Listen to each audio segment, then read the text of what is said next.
प्रणाम।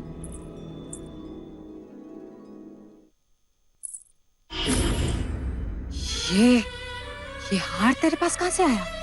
देवी यशोधरा ने दिया। यशोधरा के कक्ष से हार चुराती है और कहती है देवी यशोधरा ने दिया। बता मुझे। मेरा विश्वास कीजिए। तेरा विश्वास करूं? हाँ, तेरा विश्वास करूं? चल चल मेरे साथ। झूठ बोलती है। चल मंगला काकी, ये क्या कर रही हैं आप? उतरो।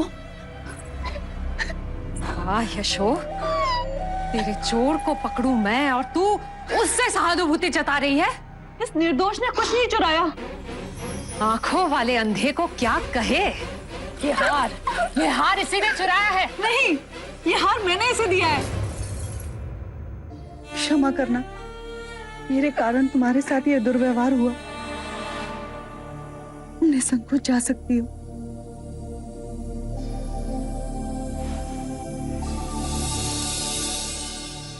मती मारी गई है तेरी। इतना बहुमूल्य हार कोई दासी को भेंट करता है? ये हार मेरे लिए धूल समान है। यशो, हीरे जवाहरात का मूल्य भी तुम जानती हो? ये हार अगर किसी ने मुझे भेंट किया होता तो मैं... आश्चर्य, कुमार देवदत्त ने ये हार मुझे क्यों दिया? अपनी माता को देते जो इसका मूल्य समझ सकती। देवदत्त, और तुमने देवदत्त के दिए हुए उपहार का तिरस्कार किया? बुरी बात, बहुत बुरी बात। और वो बेचारा देवदत्त तुम्हारे लिए कितना चिंतित है। उपहार का मैं कभी तिरस्कार ना करती। कुमार देवदत्त की चिंता का मूल्य भी होता यदि ये हार देने की भावना शुद्ध होती। मैं देवदत्त को परखने में गलत थी। मंगला काकी, आप तो देवदत्त को हम सबसे कहीं अधिक जानती हैं। मंगला काकी, देवदत्त के स्वभाव में ही खोट है।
इस पत्ते में सूर्य, चांद, सितारे सब समाये हुए हैं। सूर्य के बिना इस पत्ते का अस्तित्व नहीं होता। बादलों के बिना वर्षा नहीं होती और वर्षा के बिना ये पत्ता नहीं होता। पृथ्वी, अंतरिक्ष, समय, मन सब इसमें समाये हैं। जैसे इस पत्ते का ना कभी जन्म हुआ, वैसे मेरा भी कभी जन्म नहीं हुआ। हम सब केवल प्रकट हुए हैं, इसीलिए हम कभी मृतक नहीं हो सकते, केवल अप्रकट हो जाएंगे।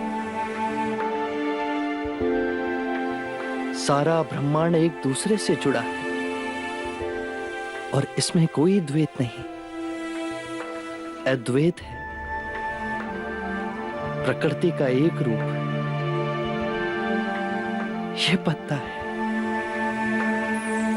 मैं हूं, हम सब हैं।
कल रात्रि मैंने बड़े असाधारण स्वप्न देखे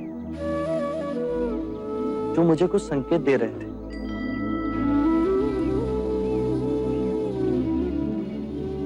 प्रथम स्वप्न में मैंने देखा कि ये पराक्रमी पृथ्वी मेरा बिछोना है, पर्वतों का राजा हिमालय मेरा सिरहाना है, मेरी बाईं भुजा पूर्व के महासागर पे विश्राम कर रही है, मेरी दाईं भुजा पश्चिम के महासागर में टिकी, मेरे दोनों चरण दक्षिण महासागर के जल से प्रक्षालित हैं। दूसरे स्वप्न में मैंने देखा कि मेरी नाभि से त्रिया नामक घास का तिनका उगा और बढ़ता ही रहा जब तक उसने बादलों को ना छू लिया। तीसरे स्वप्न में मैंने देखा कि हर रूप, हर वर्ण, हर रंग के असंख्य मनुष्य मेरे चरणों में अंजलि दे रहे हैं। चौथे स्वप्न में मैंने देखा कि चारों दिशा से चार अलग रंगों के पंछी उड़ के मेरी ओर आए, पर मेरे समीप आते ही उनका रूपांतरण हुआ। वो अपने विभिन्न रंगों को त्याग शुभ्र श्वेत रंग के हो गए। ये इस बात का सूचक है, हर रूप, हर रंग के लोग मेरी शरण में आएंगे बिना किसी भेदभाव के। पांचवें स्वप्न में मैंने देखा कि मैं एक गोबर और लीद के पर्वत के नीचे खड़ा हूं। फिर मैं उस पर्वत के शिखर पर चढ़ा और लौट कर नीचे आया, पर मैं मलिन नहीं हुआ। यह संकेत देता है कि मैं जीवन की दलदल में रहकर भी पुनीत रहूंगा। आपके सपने तो हमें समझ ही नहीं आए। मैं भी इन सपनों का अर्थ ढूंढ रहा हूं। मेरे अंतर मन से एक स्वर उठ रहा है कि मैं सद्धर्म का मार्ग पाने वाला हूं। पहले ये खीर तो खा लीजिए।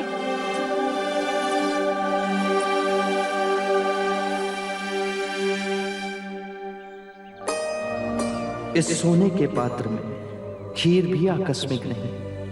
मेरे पहले जिन्होंने भी सम्यक संबोधि प्राप्त की, उन्होंने भी उसे प्राप्त करने से पूर्व सोने के पात्र में खीर खाई होगी।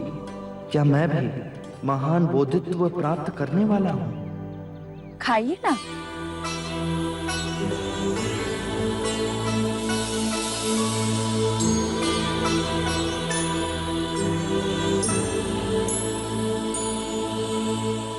क्या ये स्वर्ण पात्र तुम मुझे दे सकती हो? अवश्य। तो चलो मेरे साथ, मुझे एक परीक्षा लेनी है।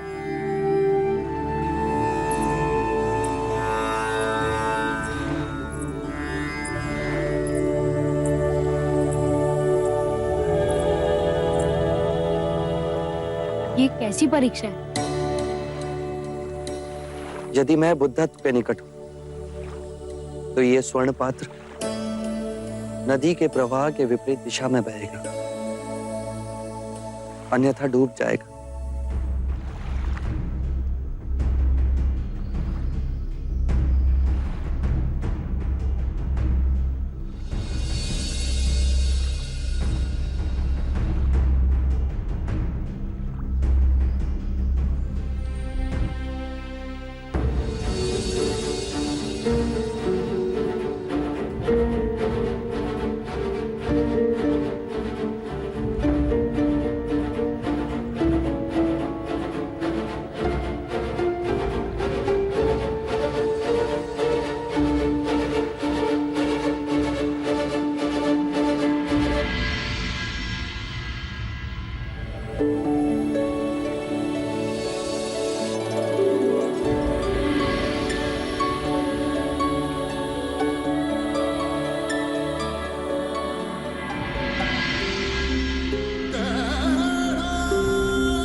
चाहे मेरी चमड़ी झुलस क्यों ना जाए, चाहे मेरे हस्त क्षीण क्यों ना हो जाए, चाहे मेरी अस्थि चूर चूर क्यों ना हो जाए, पर अब मैं अपनी साधना के आसन से नहीं उठूंगा।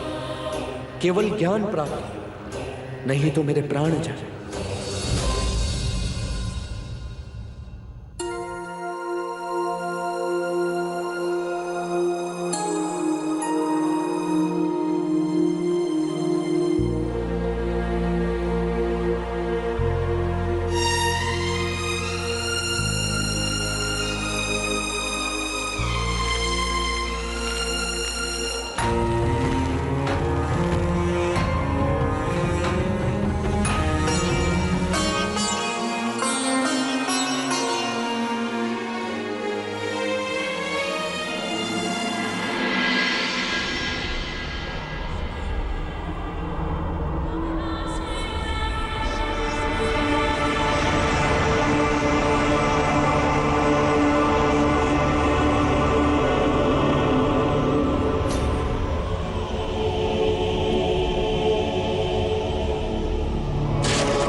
यदि परम सत्य तूने पा भी लिया तो तेरा विश्वास करेगा कौन? तो बुद्ध के सिंहासन पर बैठे। इतना अहंकार तुझमें जागा कैसे है? मैं स्वयं धरती को अपना साक्षी बनाता। आज ये पृथ्वी साक्षी होगी कि सिद्धार्थ ने मारा को कैसे पराजित किया। ये पृथ्वी प्रतीक है कि हम दो विपरीत विचारधाराओं के बीच स्थिर हो सकते हैं, अंतर में और बाहर में, सुख और दुख एक ही सिक्के के दो रूप।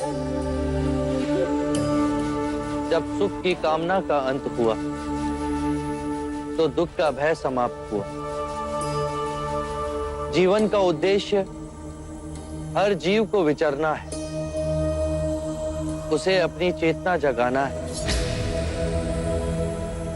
आकाश गंगाओं में यात्रा करो, पर पैर धरती पर गड़े होने चाहिए। मैंने पा लिया है सुख दुख, रात दिन, अच्छा बुरा, मन और माया का खेल, परंतु उसके बीच एक मध्य बिंदु है, वही जीवन का स्रोत है और वो हर मनुष्य की चेतना में, कहीं बाहर नहीं।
जो सिद्धार्थ नश्वर था वो तुम नहीं,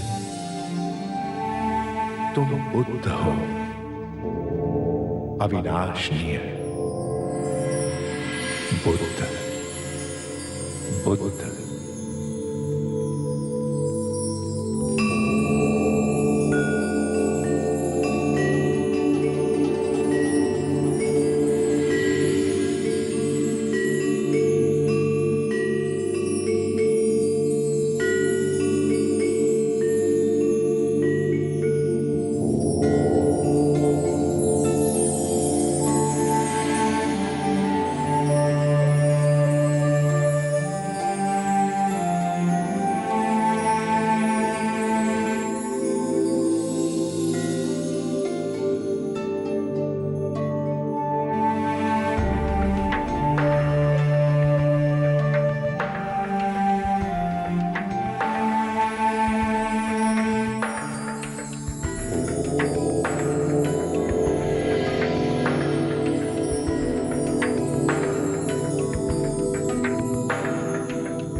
अब तक अनेकों फूलों की वर्षा मुझ पर हुई, पर आज पहली बार मैंने एक फूल को जाना, अंतरसात किया।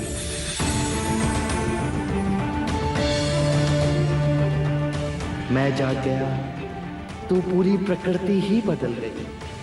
आज इतनी सघन शांति है, जैसे अंतर के नीले आकाश से विचारों के सारे बादल छट गए।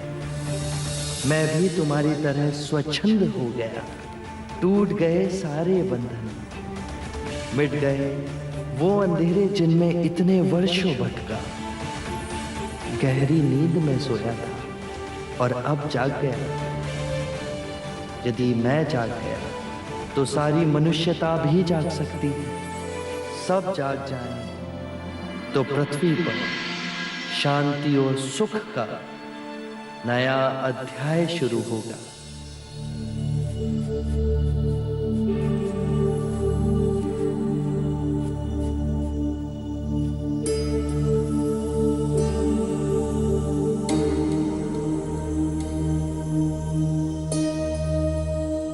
ये हमारे जोगी नहीं, ये तो कोई देव दिखते हैं।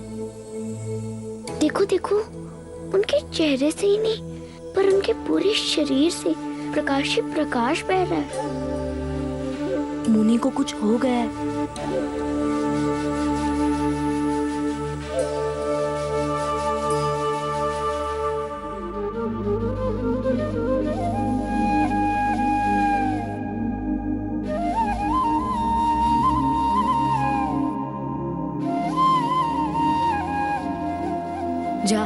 जाके सुजाता दीदी को जल्दी बुला ला, कहना जोगी जाग गए।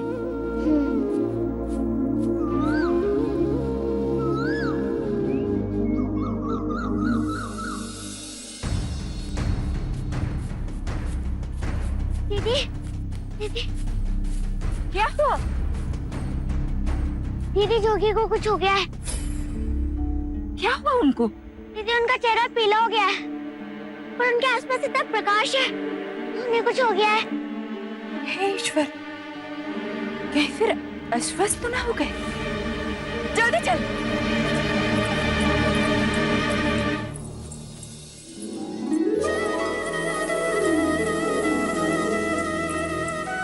आज मैंने एक बड़ा ही सुखद स्वप्न देखा। यशो, नहीं माँ, पहले आप बोलिए। नहीं, पहले तू बोल। माँ, मैंने कल रात स्वप्न में देखा कि ये कपिलवस्तु लौट आए हैं। चारों ओर ढोल नगाड़े बज रहे हैं, प्रजा जन के द्वार पर दीपक जल रहे हैं, रंगोली बनी है और वो लोग पूजा की थाल लेकर उनकी प्रतीक्षा कर रहे हैं। चारों ओर से फूलों की वर्षा हो रही है, परंतु वो ना दिखे, केवल उनके सुंदर चरण दिखाई दिए। तुझे कैसे पता कि वो चरण सिद्धार्थ के ही थे? हाँ माँ, उन्हीं के थे। अच्छा, अब आप बताइए कि आप क्या कह रही थी? मुझे भी कल रात बहुत मीठी नींद आई। सुबह जब मैं जागी तो ऐसा लगा जैसे 6 वर्षों से मन पे रखा हुआ बोझ उतर गया। मुझे भी आज ऐसी अनुभूति हुई जो कि आर्य को पहली बार देखने के पश्चात हुई थी। ऐसा लग रहा है जैसे मन हवा में डोल रहा है। हो ना हो माँ, कुछ ना कुछ शुभ घटाए। सच यशु, सुबह से मेरा भी दायां अंग फड़क रहा है। कुछ ना कुछ शुभ घटित होने वाला है। कोई स्वप्न देख के प्रसन्न है तो कोई अंग फड़कने से प्रसन्न है। मंगला दीदी, प्रसन्नता तो एक छोटे से फूल से भी हो जाती है, किंतु कुछ लोग ऐसे भी हैं जो धन और धान्य से संपन्न होने के बाद भी प्रसन्न नहीं होते। ये संकेत मेरी ओर है महादेवी। नहीं काकी माँ, माँ संकेत में बात नहीं करती। आज तो मेरे अंदर भी ऐसे उमंग उठी है, माँ ऐसा लग रहा है जैसे सब कुछ बदल गया है अथवा हम बदल गए हैं। बदलाव? मुझे तो नहीं लगता। अब देखो ना, पिछले 10 दिनों से ना तो मैंने कोई नए गहने बनाए और ना ही कोई पोशाक। मंगला दीदी, यदि आप असंतुष्ट हैं तो रहिए, किंतु जो संतुष्ट है उसका मन तो खट्टा ना कीजिए।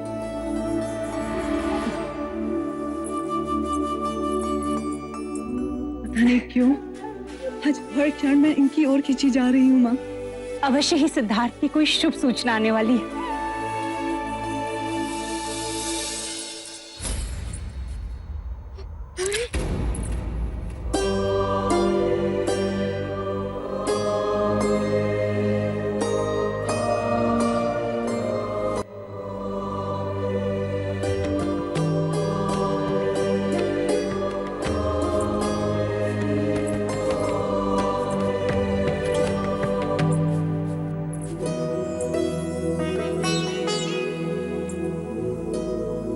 आप हमारे जोगी ही हैं। आपकी आभा कितनी प्रकाशमय है, जैसे गयाशीष पर्वत पर उठता पूर्णिमा का चंद्र। आंखों में गौ समान करुणा और जंगल के सिंह समान निर्भीकता। आभार तुम सबका, आभार। हमने तो कुछ नहीं किया। निस्वार्थ प्रेम दिया। आपको आपकी जो खोज थी वो पूर्ण हुई है ना? हाँ, सोया था, जाग गया हूँ। ये कैसी अद्भुत खोज की आपने। हमें समझाएंगे?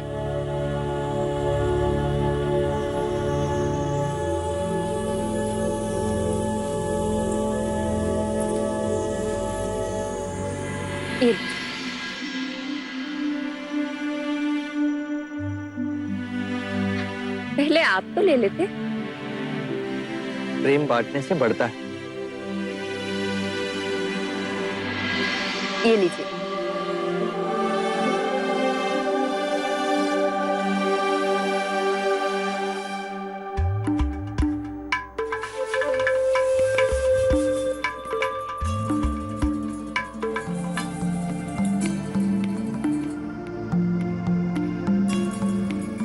जब हम नारंगी खाते तो हम उसे पूर्ण जागरूक होकर नहीं खाते।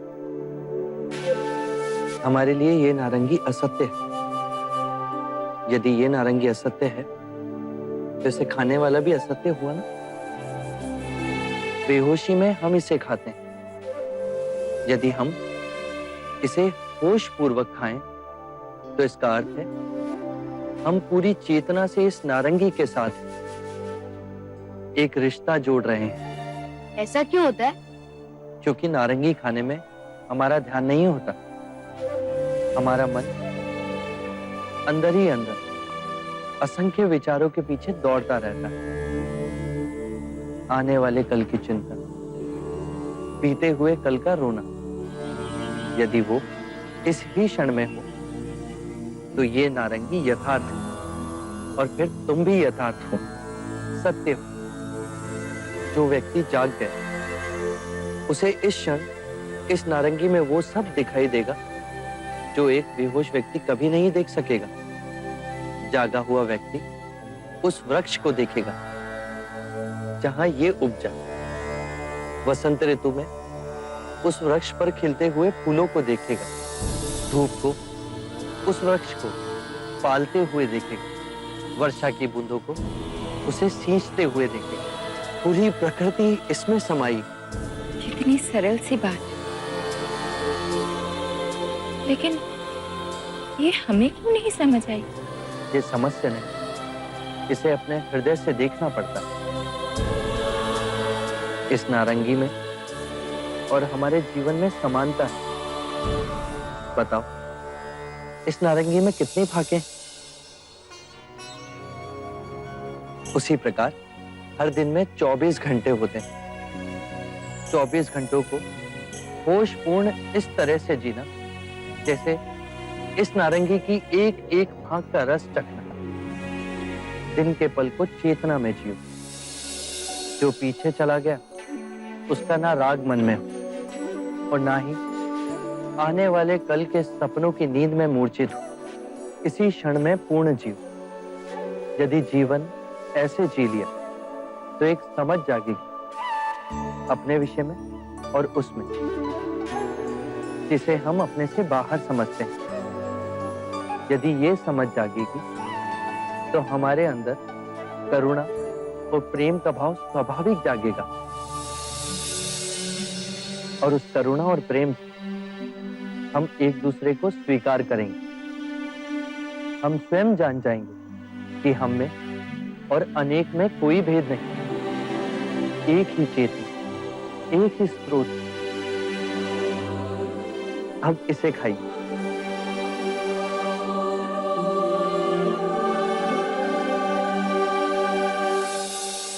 दीदी, ये वस्तु तो आप लाना भूल ही गई।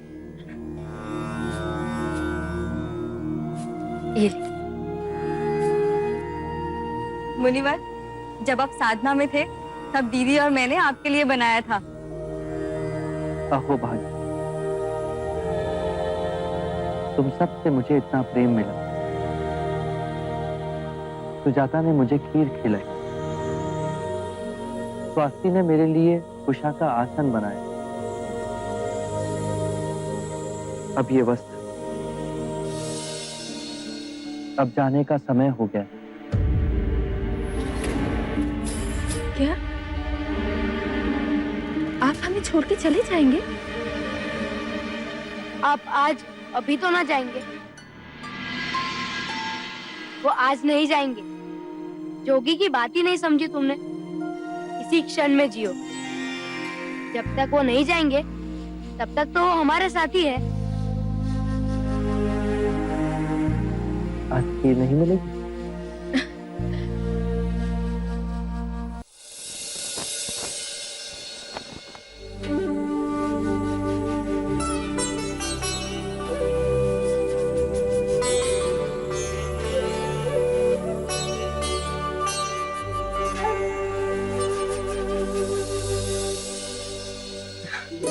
जाओ, गुरुजी को प्रणाम करो।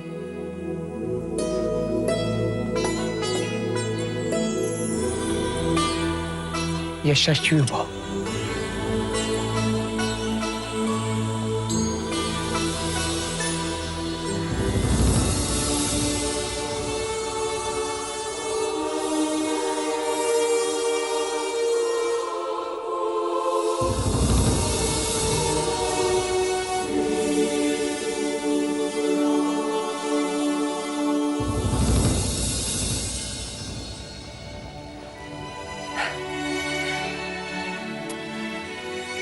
आज से तुम्हारी शिक्षा प्रारंभ हो रही है। खूब मन लगाकर अभ्यास करना।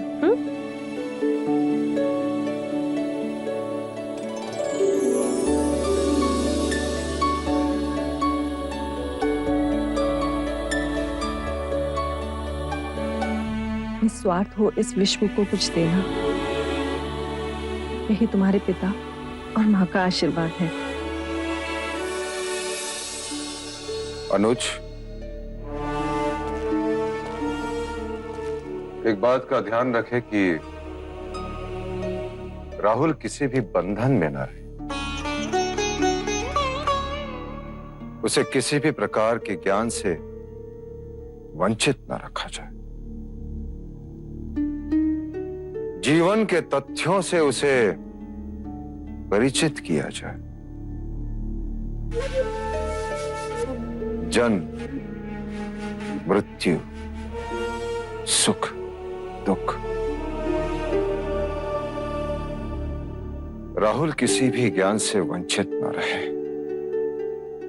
सिद्धार्थ को सत्य से बचाने की मेरी असफल चेष्टा राहुल के साथ दोहराई ना जाए। मैं समझ गया भाई महाराज, आज्ञा दीजिए।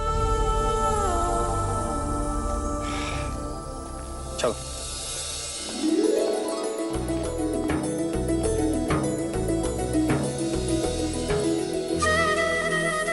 नंद, नंद,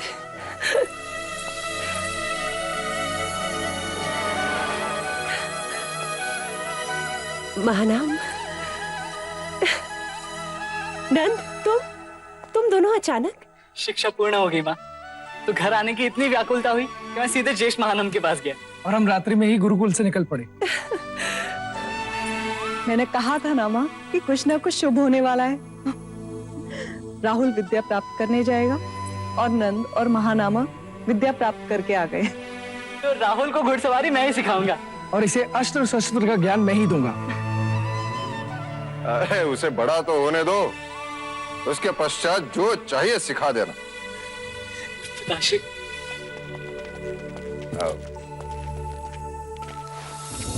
अजीब भाग्य पाया देवदत्त ने। सिद्धार्थ जब सिंहासन खाली छोड़कर चला गया तो ये नंद आतंक। अब देवदत्त को कोई बड़ा कारनामा करना होगा। आप चले जाएंगे तो? स्वाति, यदि मैं यहां रुका तो कितने प्राणी इस संसार में मुक्ति के मार्ग से वंचित रह जाएंगे। परंतु हम आपके बिना कैसे रहेंगे? देखो स्वाति, तुम्हारे पानी में पत्थर फेंकने से एक तरंग उठी और उस तरंग से कितनी और तरंगे बनती गई। ऐसा क्यों हुआ? क्योंकि पत्थर ने पानी में गिरते ही पानी को ढकेला, इससे और तरंगे बनी। तो मैं गया कहां? तुम्हारे साथ ही तो हूं। मैंने तुम्हारे, जटलिका, बालागुप्ता, पूर्णा और सुजाता के मन में एक तरंग पैदा की। अब ये तरंगे तुम सब दूसरों के मन में पैदा करोगे। और आप दूर जाके सबके मन में तरंगे पैदा करेंगे। इसे हम ज्ञान मार्ग कह सकते हैं। हाँ स्वास्थ्य, और इस मार्ग पर चलकर पूर्ण जागरूकता प्राप्त होगी। क्या हम आपको पूर्ण जागरूक व्यक्ति कह सकते हैं? मगधी में जागरूक व्यक्ति को बुद्ध कहते हैं। क्या हम आपको बुद्ध कह के संबोधित कर सकते हैं? अवश्य। बुद्ध, बुद्ध, बुद्ध, बुद्ध, बुद्ध, बुद्ध, बुद्ध, बुद्ध, बुद्ध, बुद्ध, बुद्ध। और जिस वृक्ष के नीचे आप जागृत हुए, क्या हम उसे बोधि वृक्ष कह सकते हैं? हाँ, जिस वृक्ष के नीचे सिद्धार्थ बुद्ध बने वो बोधि ही कहलाएगा। बोधि वृक्ष, बोधि वृक्ष, बोधि वृक्ष, बोधि वृक्ष, बोधि वृक्ष, बोधि वृक्ष।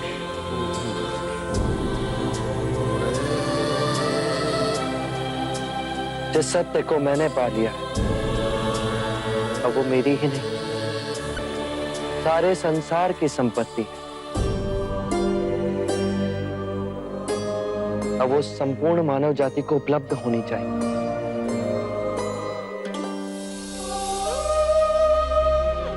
आप हमें कभी ना मिलेंगे।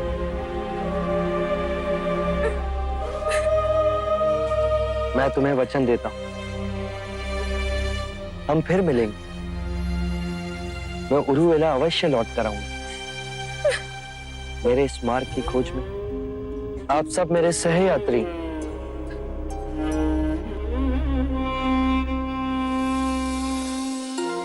अश्रुओं के साथ मुझे विदा करोगे तो मेरा मन भारी हो जाए। आप सब मुझे मुस्कुरा कर विदा करें।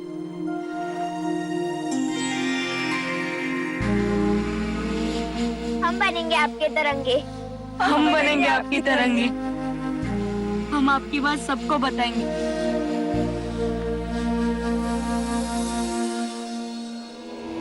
आरंभ हो गई निर्वाण प्रथा, सुनो सुनो